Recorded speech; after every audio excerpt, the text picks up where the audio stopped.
La grippe aviaire, le virus en Roumanie est de la même souche qu'en Turquie et en Asie. Après analyse, les experts indiquent qu'il s'agit du virus le plus dangereux parce que le plus capable de muter. L'Europe qui renforce ses mesures contre la propagation dans les élevages. Référendum constitutionnel en Irak, une journée cruciale qui s'est déroulée dans le calme. Un scrutin sous très haute sécurité, semble-t-il, une forte participation avec plus de 60% des votants selon une première estimation. Les victimes de l'amiante réclament justice et demandent un procès pénal dénonçant les lenteurs des instructions. Manifestation à Paris cet après-midi avec en tête de cortège les veuves de l'amiante. Les cancers liés à l'amiante provoquent 3000 décès par an en France. Les beaux jours de l'escrime pour l'équipe de France. Un parcours sans faute au championnat du monde avec une moisson de médailles et de l'or pour le fleuret messieurs par équipe cet après-midi. Enfin, l'affiche de l'opéra comique La Veuve Joyeuse, revisitée par Jérôme Savary, une version très décoiffée de l'opérette mondialement connue, un tourbillon sur scène et des clins d'œil à la comédie musicale. Madame, Monsieur, bonsoir. Dans l'actualité de ce samedi, après la Turquie, le virus de la grippe aviaire, le plus dangereux, le H5N1, a été identifié en Roumanie. Cette nouvelle incite encore davantage l'Europe à se mobiliser contre les risques d'une propagation dans les élevages de l'Union. L'Organisation mondiale de la santé se dit préoccupée, d'autant qu'un deuxième foyer de grippe aviaire a été détecté hier dans le sud-est de la Roumanie. L'abattage de volailles, là aussi, a commencé et là aussi, le village a été placé en quarantaine. Laurence de Cherf, José Boulestex. Ni poules, ni canards, ni aucune bête à plumes ne court désormais les rues de Tchemurlia des Jos. L'éradication a été totale. Entre 15 et 17 000 volailles ont été éliminées. Il faut maintenant désinfecter pour ne laisser aucune trace de ce virus de la grippe aviaire. Les habitants ont été indemnisés entre 6 et 9 euros par volaille, comme cet homme qui a vu ses 50 poules partir. Je suis content. Le gouvernement m'a donné de l'argent et des aliments pour compenser. Pour la plupart d'entre eux, leurs poules étaient destinées à leur propre consommation. Il faudra maintenant faire sans. Je n'ai plus que des pommes de terre à cuisiner pour mes enfants, avec de la sauce, mais sans viande. À 60 km de là, un deuxième foyer de grippe aviaire a été détecté. Pas question non plus de laisser un poulet vivant. À Maliouk, les 600 volailles seront également abattues. Juste avant la mise en quarantaine du village, nous avons rencontré les habitants inquiets. On a peur car notre vie est en danger. On ne peut pas rester indifférent car c'est une maladie mortelle. Pour l'instant, on a tout arrêté. On ne mange plus de poulet, on a peur. Les villageois ont tous été vaccinés contre la grippe humaine.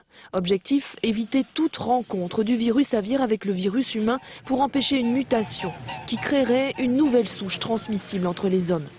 Mais la Roumanie manque déjà de vaccins et fait appel au stock des pays de l'Union européenne.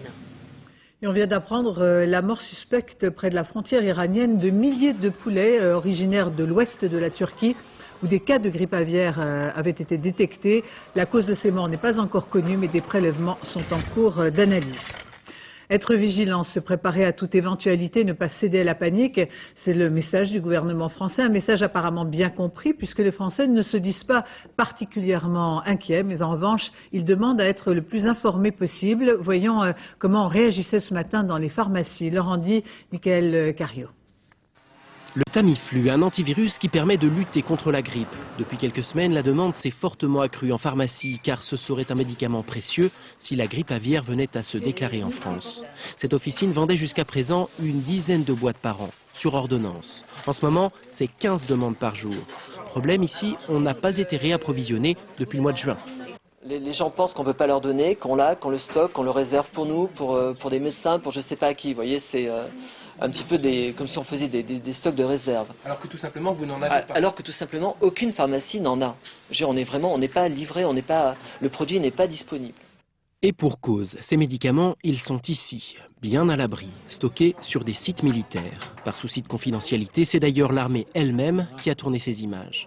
14 millions de doses seront ainsi mises de côté d'ici la fin de l'année, dans le cadre d'un plan de prévention contre une éventuelle pandémie. Les pilules seront distribuées gratuitement aux éventuels malades, donc uniquement si la grippe aviaire frappe le territoire. Avant, c'est inutile et certains l'ont bien compris. Parce qu'a priori, on n'a pas de grippe aviaire pour l'instant en France, et que je ne suis pas allé en Thaïlande récemment, et que je chasse pas le canard roumain.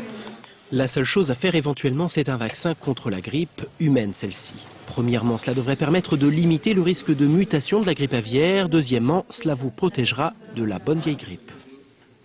Et les chasseurs en première ligne avec au bout de leur fusil l'éventualité de toucher des oiseaux porteurs du virus. Des chasseurs très conscients des risques et responsables puisqu'ils font office de sentinelles en quelque sorte. Ils seraient en effet les premiers à signaler tout animal suspect. Reportage dans les Landes, Nicolas Luizet, Philippe Dumail.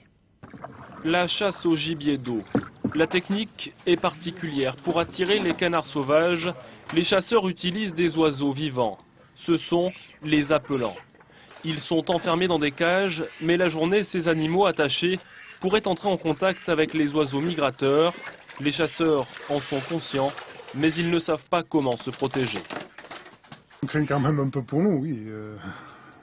On ne sait pas exactement si on sera atteint ou pas en touchant nos appelants. Vous le voyez là? Là, il va se poser là. Il se posera, mais quelques minutes à peine avant de reprendre son envol. Les oiseaux migrateurs ne sont pas une cible facile pour les chasseurs. Depuis le début de la semaine, ils n'en ont aperçu qu'une trentaine, furtivement. Le risque que ces oiseaux soient porteurs de la grippe aviaire est faible, pense-t-il, mais en l'absence de certitude, il s'interroge. Peut-être avons-nous une inquiétude de savoir comment l'homme, l'être humain peut être atteint par cette grippe aviaire. L'incubation, est-ce que c'est rapide, est-ce que c'est pas rapide? Pour prévenir toute éventuelle propagation d'épizootie, un réseau de veille sanitaire, le réseau SAGIR, existe depuis une vingtaine d'années. Tout cadavre d'animal mort est envoyé en laboratoire. Les chasseurs jouent le rôle de sentinelles. On ne pourrait pas, par exemple, faire un échantillonnage, un canard par secteur. Ça, je pense que ça sera fait parce qu'il y a des directives. Comme on suppose que la peste aviaire peut venir par ces oiseaux sauvages, donc ils seront les premiers alertés et nous par la même occasion. L'an dernier, sur l'ensemble du département des Landes, 3 morts suspectes d'oiseaux ont nécessité des recherches plus poussées. Toutes les analyses se sont révélées négatives. En Irak, journée décisive pour la démocratie. 15 millions d'électeurs appelés à se prononcer par référendum sur le projet de constitution qui fera de l'Irak, si le oui l'emporte, un État fédéral et décentralisé. Ce scrutin sous haute sécurité s'est déroulé dans le calme et les électeurs dans la plupart des provinces sont allés voter en masse malgré la crainte d'attentats. À Bagdad, en dépit des menaces de la guérilla, pas d'incident majeur dans les bureaux de vote de la capitale. Les mesures de sécurité sont draconiennes. Les forces américaines sont présentes partout, mais en retrait. Reportage de nos envoyés spéciaux Martine Laroche-Joubert, Patrick Desmully. La journée s'annonce comme celle de tous les dangers. Les troupes américaines sont en alerte maximum pour déjouer des attentats qui feraient capoter le référendum. Le dispositif de sécurité est draconien. Aucune voiture ne doit rouler dans les rues depuis hier, 17 h. Ces soldats s'assurent du respect des consignes devant ces autoroutes habituellement embouteillées. Les électeurs doivent marcher vers les bureaux de vote, malgré les difficultés pour certains de s'y rendre à pied.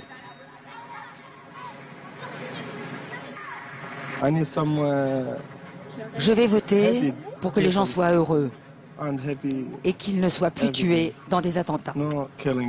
Je suis sunnite, je vote non. Cette constitution n'est pas équitable. Nous arrivons dans une base avancée des Rangers de montagne. Un centre opérationnel où ils travaillent de concert avec l'armée irakienne, le centre nerveux du dispositif du référendum. La police militaire américaine et les services de renseignement sont sur place. Toutes les informations convergent ici. Nous faisons en sorte que tout le monde se sente bien, que les bureaux de vote aient tout ce qu'il leur faut, de l'eau, de la nourriture. Nous suivrons le cheminement des urnes pour que tout soit légal. Ce sont les Irakiens eux-mêmes, la police et l'armée qui assurent la sécurité autour des bureaux de vote. Les Américains, eux, se tiennent en retrait. Nous pensons avoir réussi à tenir l'ennemi en échec. Aujourd'hui est un jour merveilleux. Nous avons eu très peu d'incidents dans notre secteur. Je pense que Bagdad est très calme et que tout le monde a eu la chance de pouvoir voter. La victoire du oui ne semble faire aucun doute. Ce référendum est un pas vers une démocratie encore entourée de certaines zones d'ombre. Il y a très peu d'observateurs internationaux pour contrôler les opérations de vote. Partons maintenant pour le nord du pays, au Kurdistan. Dans cette province protégée des attaques de la guérilla, la participation devrait être importante. Les Kurdes favorables au projet de constitution parlent d'une journée historique. Reportage de nos envoyés spéciaux Jacques Cardoz, Jean-François Renaud. Ce soir, le drapeau national du Kurdistan flotte sur la ville. Erbil fête déjà les résultats du référendum sans les connaître avec certitude. Mais qu'importe, ce jour de vote est avant tout une victoire pour une démocratie naissante et pour un peuple qui a bien des raisons historiques de se méfier de Bagdad. C'est un jour très important parce que dans notre mémoire restent gravés les crimes commis sous Saddam Hussein, ces milliers de Kurdes qui ont été massacrés. Et cette constitution, c'est pour nous l'espoir que plus jamais ils ne se reproduisent. Dès l'ouverture des bureaux de vote ce matin, la ville a été placée sous très haute surveillance policière et militaire.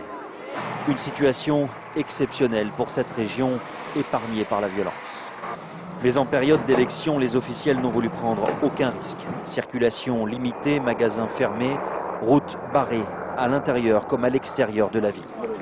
La fouille est systématique pour les 2 400 000 Kurdes appelés aux urnes depuis ce matin.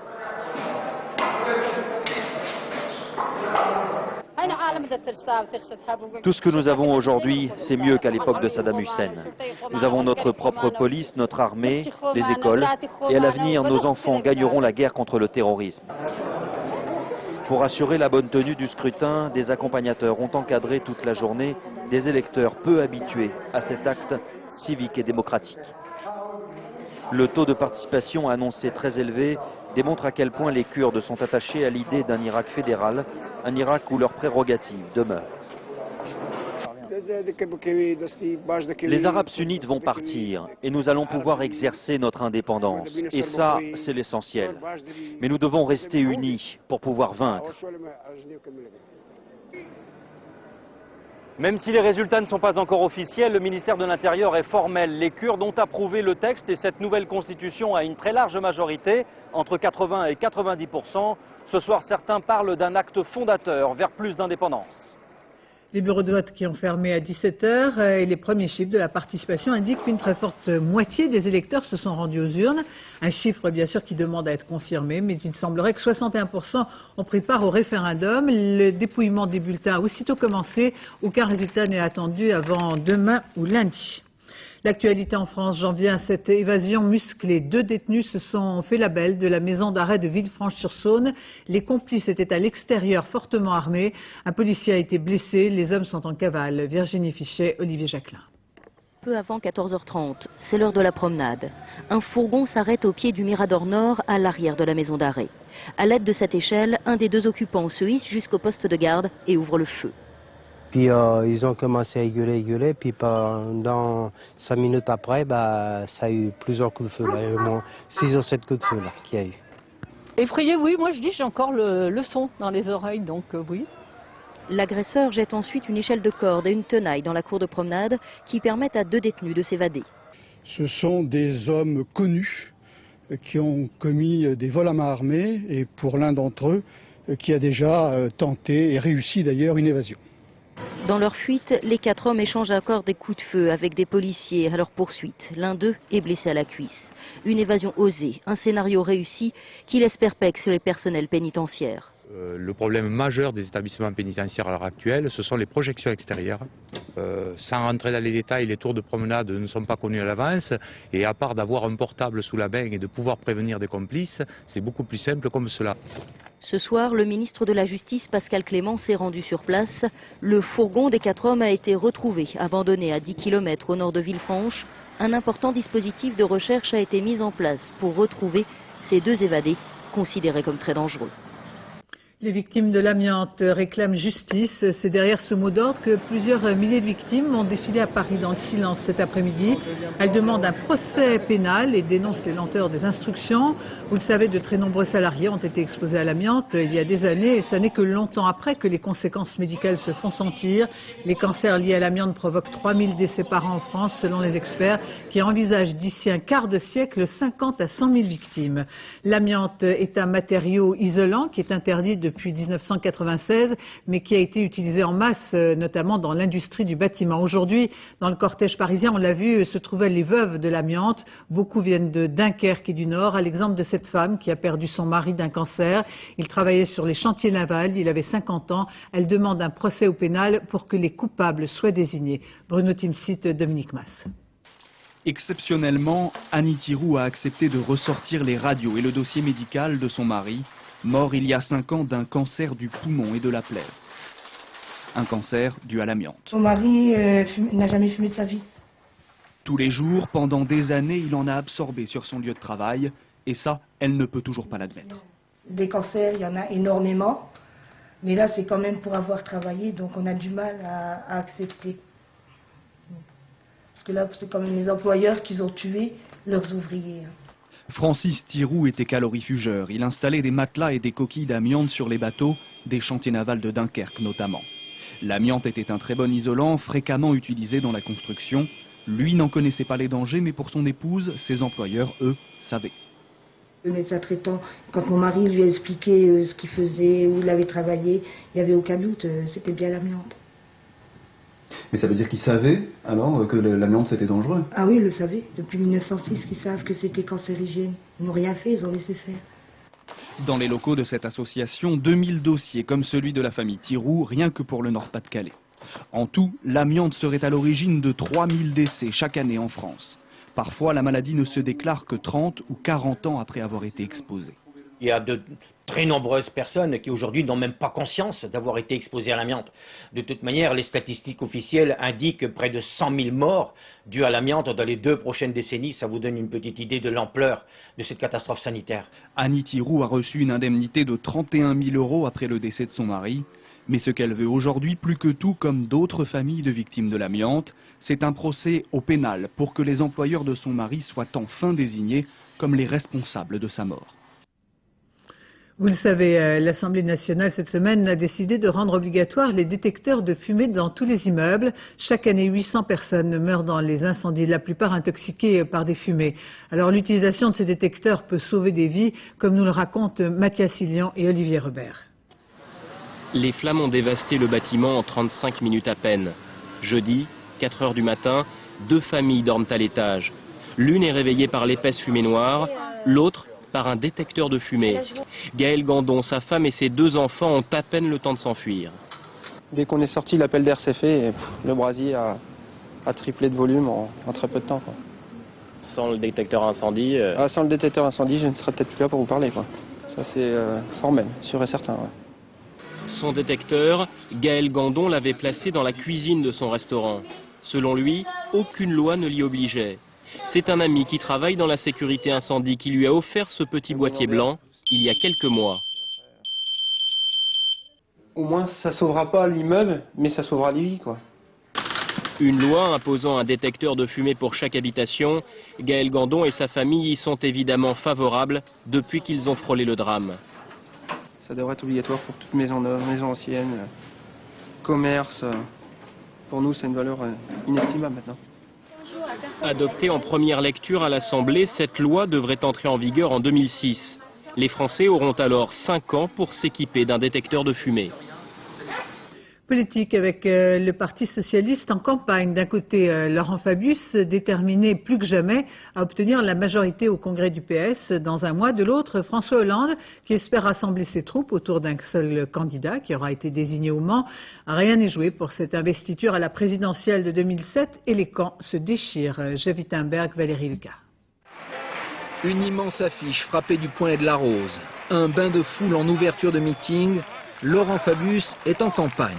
Elle n'est qu'interne au PS, mais tout annonce déjà le futur combat auquel il se prépare, la présidentielle de 2007. Les 600 militants réunis hier soir dans un gymnase surchauffé, eux, n'ont plus de doute. J'ai le privilège d'annoncer Laurent Fabius. L'ancien Premier ministre est clair, pour commencer, il veut gagner le prochain congrès et même s'il évite les petites phrases assassines à ses yeux, François Hollande doit partir. Si à l'issue de ce congrès, les Français voient que nous n'avons changé ni une idée, ni une ligne, ni une approche, ni un responsable, je crains qu'ils ne se disent les socialistes collectivement n'ont pas exactement compris. Le camp Hollande n'a pas apprécié la soirée fabusienne et a donc répliqué par une matinée dans une salle de spectacle, le Bataclan. Les alliés du premier secrétaire sont presque tous là et comme prévu, même s'il n'est pas nommé, Laurent Fabius est la cible privilégiée. À quoi bon s'interroger pour savoir plus à gauche que moi tu meurs, si demain ce qui est décidé par le Parti Socialiste est jeté par-dessus bord, sinon s'essuie les pieds sur nos décisions communes. Et puisque tout le monde pense à 2007, François Hollande prévient Laurent Fabius. Faut-il encore mériter d'être candidat? Et ce sont les militants qui vont choisir. Et ils choisiront en fonction des capacités, des uns des autres, des talents, mais aussi d'une éthique. Laurent Fabius appréciera la leçon d'éthique. Il pourra même répondre à son rival. Mardi prochain, les deux hommes vont défendre leur texte devant les militants qui comptent les points. Enfin, à droite, Nicolas Dupont-Aignan, député UMP de l'Essonne, qui avait fait campagne pour le non, eh bien, il a annoncé officiellement sa candidature à la présidence de la République, une candidature qui ne sera, dit-il, ni l'expression d'un camp, ni celle d'un parti. La faim dans le monde, encore aujourd'hui, une tragédie dont on mesure difficilement l'ampleur. À la veille d'une journée mondiale de l'alimentation, cette opération symbolique organisée par Action contre la faim pour se confronter à la réalité avec des silhouettes tombant à terre toutes les 4 secondes, au rythme auquel on meurt de faim actuellement. Baptisée Horloge contre la faim, cette manifestation a eu lieu devant le centre Pompidou à Paris. Une semaine après le terrible tremblement de terre qui a secoué le Cachemire, un nouveau bilan toujours revu à la hausse avec du côté pakistanais 38 000 morts et le double de blessés. Et pour marquer cette date symbolique, une prière a eu lieu à Islamabad, dans la plus grande mosquée de la ville, en mémoire aux victimes. Une minute de silence a été observée partout dans le pays. Les organisations humanitaires sont clouées au sol par des pluies diluviennes qui les empêchent d'atteindre les villages les plus reculés. Alors on travaille sur place, comme ces équipes de secours françaises qui ont installé un hôpital de campagne au Cachemire pakistanais, au pied même de l'hôpital de la ville, qui a été lourdement endommagé par le tremblement de terre. Reportage Samassoula et Yann Moine. Installée hier, cette antenne chirurgicale de l'armée française ne désemplit pas. C'est le seul bloc opératoire ouvert par des étrangers à Muzaffarabad. Le professeur Faye en est à sa 15e opération en 2 jours. Encore une amputation. Malheureusement, nous sommes réduits très souvent à réaliser des amputations à chaque fois que c'est nécessaire pour leur sauver la vie. Préoccupation majeure pour cette équipe de 12 médecins militaires français appuyés par le SAMU, le suivi de ces patients après l'opération.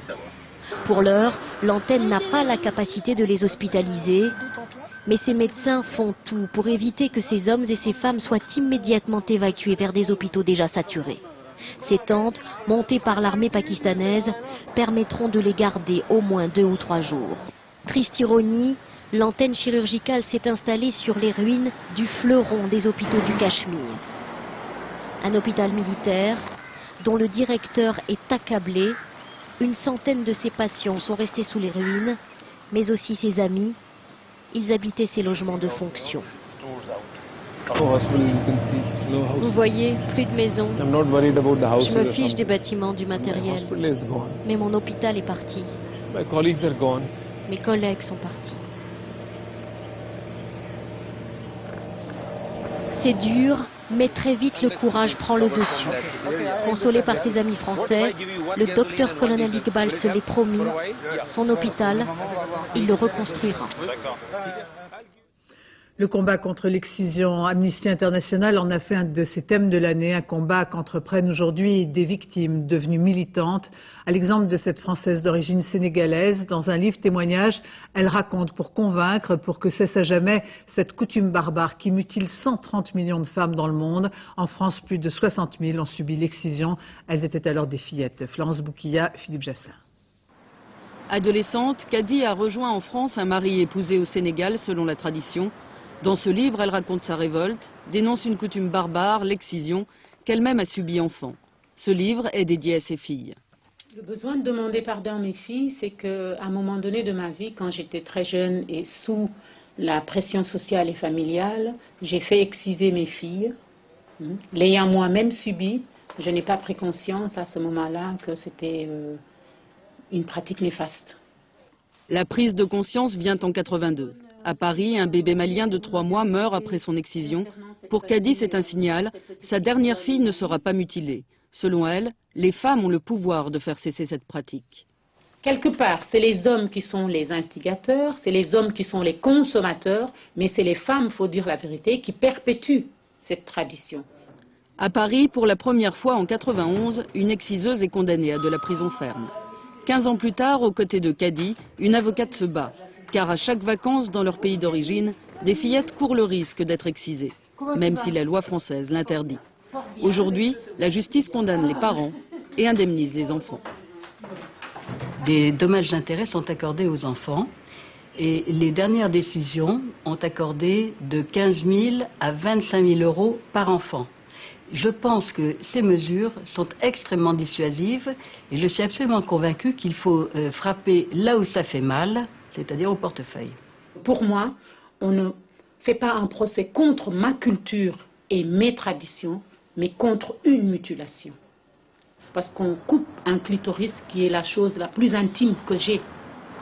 Aujourd'hui, Kadi est présidente du Réseau européen pour la prévention des mutilations féminines. Partout dans le monde, elle explique que l'excision est une pratique cruelle, dangereuse et sans fondement religieux. L'actualité sportive avec une très belle moisson de médailles en escrime pour la France. Médaille d'or du fleuret messieurs au championnat du monde de Leipzig.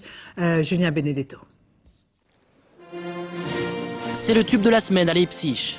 Pour la 4e fois dans ces championnats du monde, la Marseillaise retentit, chantée cette fois par les fleurettistes. Une médaille d'or si savoureuse car acquise contre l'éternel rival italien et ses tireurs tout droit sortis de la Commedia dell'arte.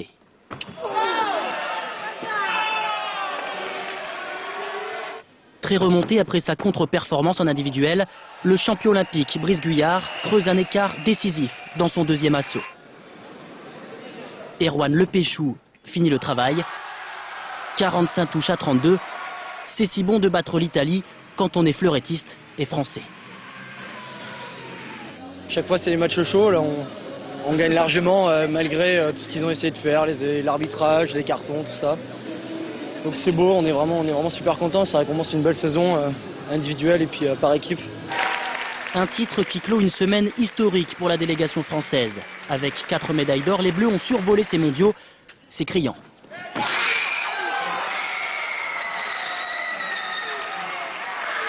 On touche, 5 touches, on remonte et on gagne. D'accord? On s'accroche les filles. Et puis il y a l'éternelle Laura Flessel. Cette année, la guêpe a encore piqué. Une médaille de bronze en solo, une médaille d'or avec les copines. 12 épreuves, 10 médailles pour la France. Ce n'était pas de l'escrime, mais une razzia. Une exposition et un livre consacré à Robert Doisneau avec plus de 500 photos qui racontent une époque, celle d'un Paris ici familier, pourtant déjà si lointain. Une balade nostalgique à travers le regard de ce photographe au talent incomparable. Jean-Jacques Dufour, Jean Mumelin. Le trésor que nous laisse M. Doisneau n'est pas constitué de lingots, mais de 450 000 photos, la preuve que le papa de Francine savait conjuguer avec brio rêverie et photographie. C'est vrai que ça représente un travail considérable. 450 000 négatifs, ça veut, utiles, hein, qui existent. Ça veut dire combien n'ont pas été sélectionnés aussi. Hein. Et là, vous venez de sortir un bouquin qui s'appelle Paris Doisneau avec votre sœur. Ça, voilà. On vient de sortir un livre qu'on aime beaucoup, dont on est très contente, qui s'appelle Paris Doisneau et qui traite uniquement de son travail sur Paris, même pas la banlieue. Hein. Le livre, c'est une promenade. On entre partout. Partout, et notamment dans des cafés où les clients avaient de sacrées gueules. Il faut dire que c'était dans les années 50, avant l'arrivée de Stark et des bobos, quand il y avait encore de l'herbe entre les pavés et des flics en capeline. Il y a des tronches et puis il y a des histoires. On sent, ce sont des photos que je trouve très narratives. Il y a pas mal de photos des Halles aussi dans le bouquin.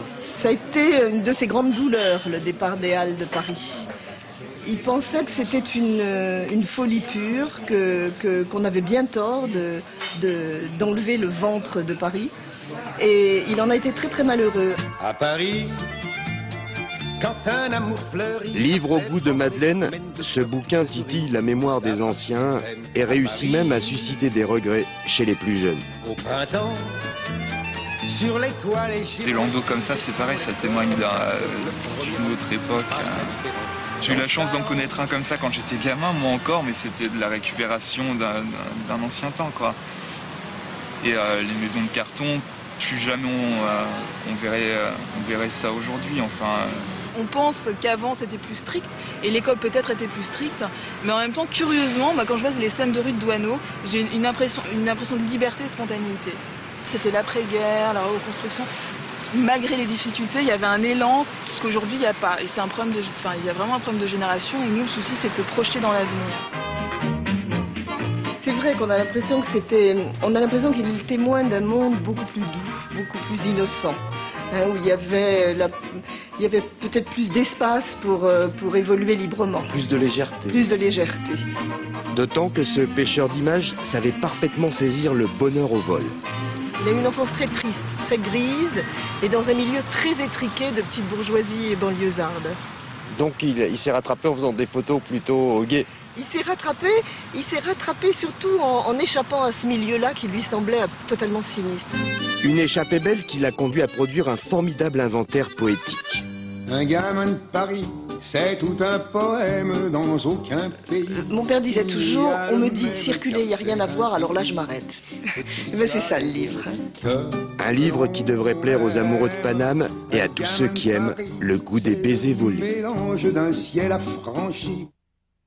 Cinéma avec la sortie mercredi de la Palme d'Or du dernier festival de Cannes, L'Enfant, réalisé par les frères Dardenne, déjà primé pour Rosetta. L'histoire douloureuse cette fois-ci d'un jeune homme qui refuse d'être père. Pascal Deschamps, Hervé Pozzo.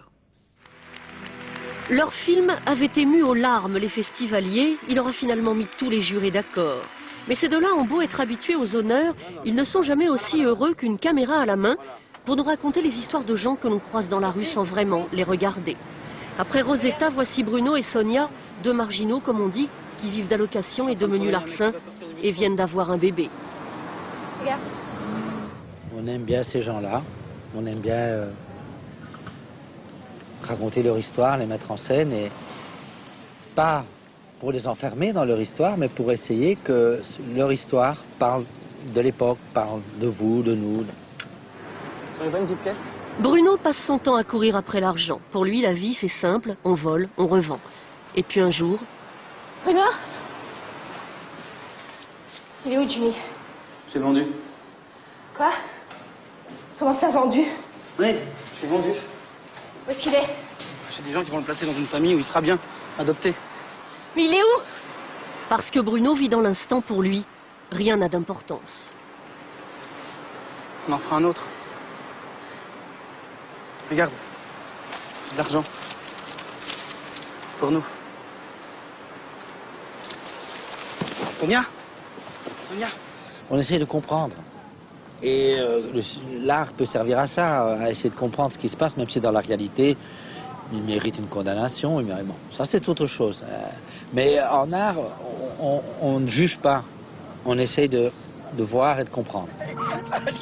Une fois de plus, les frères Dardenne nous invitent à suivre une naissance, dans la douleur certes, celle d'un jeune homme qui va devenir un père et apprendre ainsi que malgré tout, un être humain, ça n'a pas de prix.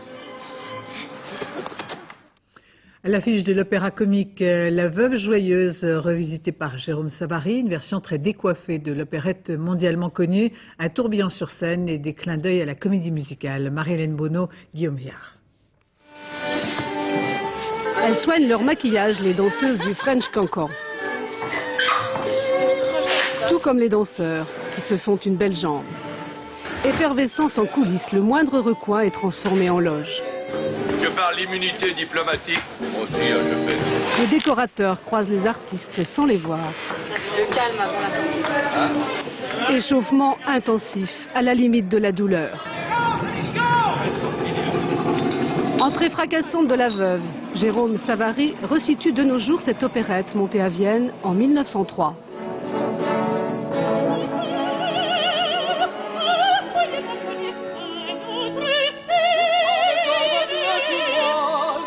Pour 82 représentations, le rôle titre a été confié à 3 sopranos en alternance.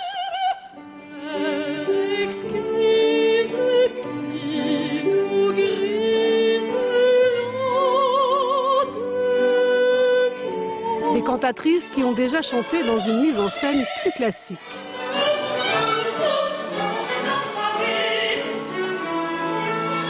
L'interprétation vocale est la même, l'exigence musicale est la même. Ce qui change, ce sont les scènes de comédie.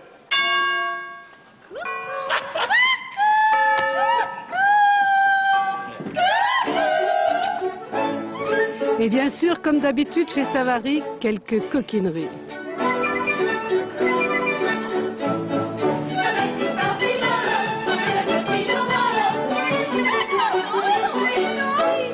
La Veuve Joyeuse, c'est une opérette sexe, valse et rock'n'roll. Enfin, un rock'n'roll plutôt French cancan. En tout cas, une opérette grisante, joyeuse et drôle, avec un orchestre qui joue en direct.